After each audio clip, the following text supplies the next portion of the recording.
સુરેન્દ્રનગરમાં અહિંસા યુવા સંગઠન દ્વારા રવિવાર 1 જૂન 2025ના રોજ ભવ્ય બ્લડ ડોનેશન કેમ્પનું સફળ આયોજન કરવામાં આવ્યું હતું.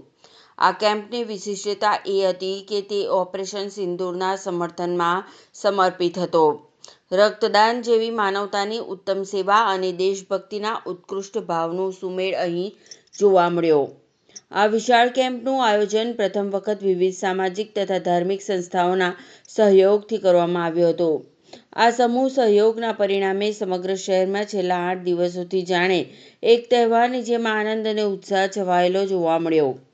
યુવાનો દ્વારા બ્લડ ગ્રુપ પોતાના હેરસ્ટાઇલમાં લખાવી, સોશિયલ મીડિયામાં અભિયાન ચલાવવું અને પ્રેરણાદાયક મેસેજીસ સાથે રક્તદાન માટે જનજાગૃતિ ફેલાવવી, આ બધું જોઈને સુરેન્દ્રનગરમાં જાણે જીવનદાન મહોત્સવ ચાલી રહ્યો હોય એવું લાગતું હતું. આ કાર્યક્રમમાં સુરેન્દ્રનગરના ઇતિહાસમાં પ્રથમ વખત 373 રક્તદાતાઓએ એકસાથે રક્તદાન કરવા આવી રેકોર્ડ બ્રેક સહભાગિતા નોંધાવી હતી, જે સમગ્ર જિલ્લાની સેવાનો ગૌરવમય પળ બની રહી હતી.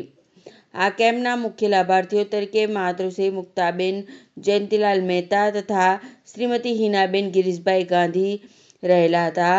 સાથે સાથે કાર્યક્રમને સફળ બનાવવા માટે અનેક દાતાઓનો પણ ઉમદા સહયોગ મળ્યો હતો. ગિફ્ટ સહયોગી દાતા તરીકે State Bank of India, Vishweshwar petroleum, Shekhpar, Om Akash electronics તથા ધૈર્ય એન્ટરપ્રાઇઝ રતનપર આગળ આવ્યા હતા. તદુપરાંત દરેક રક્તદાતા તથા મહેમાનના સન્માનમાં શ્રીજી આઈસ્ક્રીમ દ્વારા મીઠાઈ ભેટ રૂપે આઈસ્ક્રીમનું વિતરણ પણ કરવામાં આવ્યું હતું. સહયોગી દાતા તરીકે સર્વોદય શોરૂમ પરિવારનો ઉલ્લેખનીય સહયોગ રહ્યો હતો. આ સમગ્ર કાર્યક્રમનું આયોજન શશાંક ગાંધી, કૃણાલ મહેતા અને ગુંજન સંઘવી તેમજ અહિંસા યુવા સંગઠનની જાગૃત ટીમ દ્વારા વિધિવત અને ઉત્સાહપૂર્વક કરવામાં આવ્યું. સઘળા સ્વયંસેવકોની કર્મઠતા અને શહેરના નાગરિકોના ઉત્સાહથી આ સેવા કાર્યક્રમ માત્ર સફળ નથી રહ્યો, પરંતુ યાદગાર બની રહ્યો.